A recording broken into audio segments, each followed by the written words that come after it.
Yes, Peggy. Stand up just for the sake of it.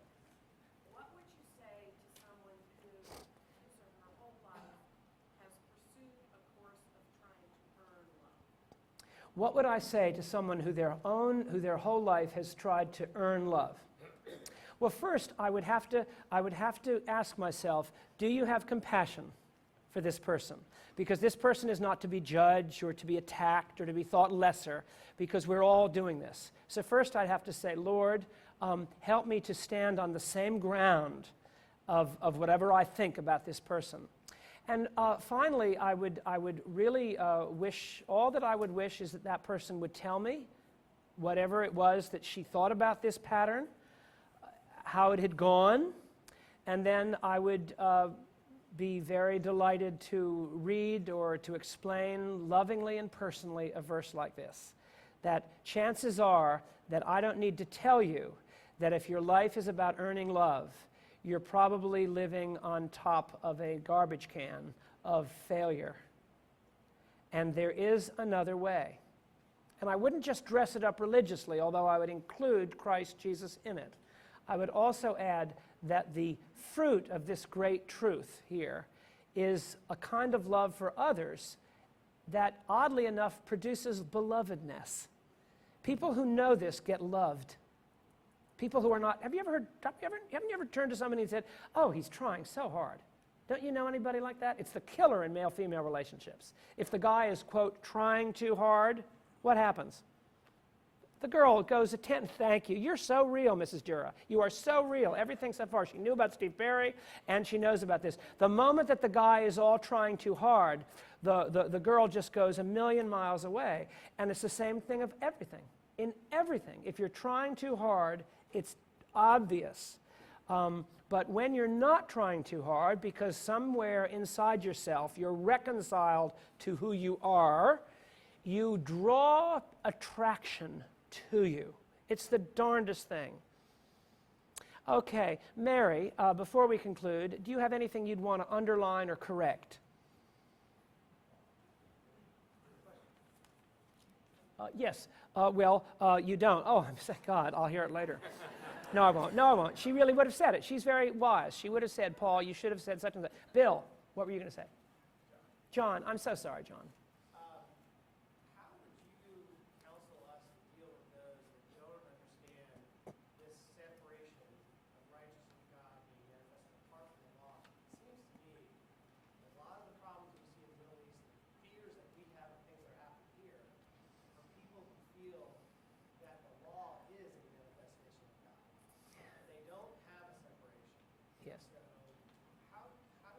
Well, how do we deal, in other words, with a situation, for example, the Middle East? I mean, I do not wish to go there, just so you know. I do not wish to go politically.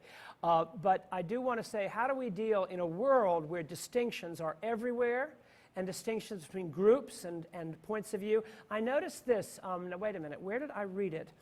It was an MSN headline about Caroline Kennedy as opposed to Senator Burris. Do you know who I'm talking about? Senator Burris vis-a-vis Carol. And the headline was, Kennedy or Burris, does race trump gender in identity? Does race trump gender? And I thought to myself, well, now this is a classic case of if the people who wrote that headline obviously think that human identity and benefits can be derived in connection with race or gender.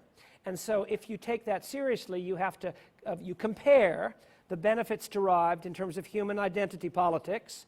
Does race work, or does that somehow have a stronger claim on political success or whatever it is than gender? Well, as soon as you put it that way, you're dead. As soon as you even think in those terms, because then you can talk about something else. I mean, there are other things you could talk about. All sorts of possible predicates to people, but when I saw that headline, it chilled my blood. Because what if gender trumped race? Or what if something else trumped gender and race? Or what about membership in the party trumped all of those things?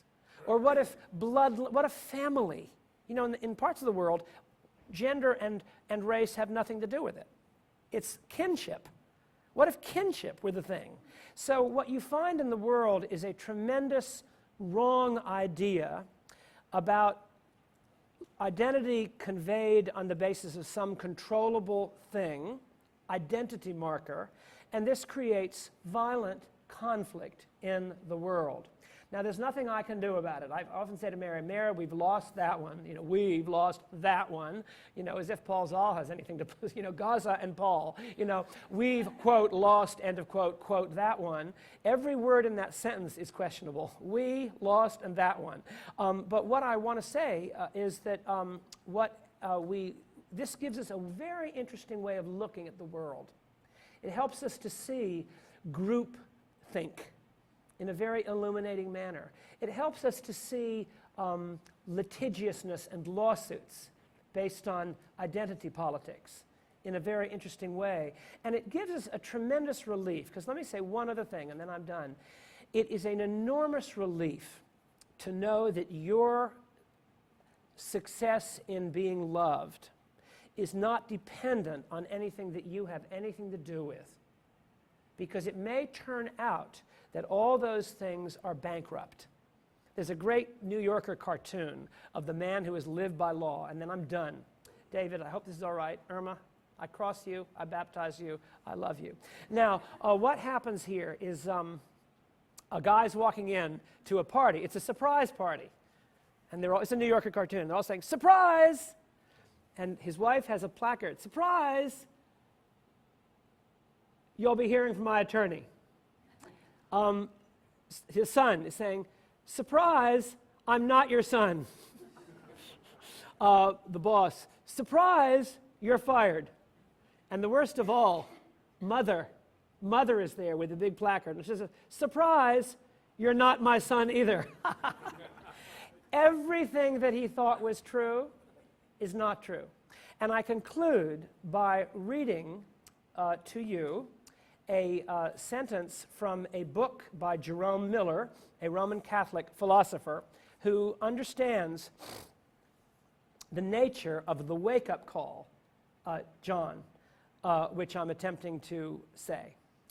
He says, a person who understands this begins to realize that the whole world in which he used to live was unreal in a fundamental way, so that it now seems like a play put on by actors. This is a Roman Catholic philosopher from GU called Jerome Miller. He says, he used to resent events that disturbed his world, irritating disruptions of what was truly important. Now he realizes they were intrusions of reality itself, and in a world designed to keep everything upsetting, repressed. Now, that is what you see when you have these eyes, and it gives you a tremendous freedom from opinion. You've probably heard the one of the, this is all about this, of the lovely, dear Irish couple who were having their wedding night. Don't worry, this is not vulgar, remotely vulgar. And they'd come to the hotel and they put down their bags, and the lovely bellhop with his wonderful brogue took their hands in his and he said, my dears, talking to the little lovely honeymooning couple, my dears, I just want to say that I hope you'll be as happy as my wife and I thought we were going to be. Okay, thank you for coming. Next week we continue on the words redemption and expiation. Redemption and expiation. Thanks for coming.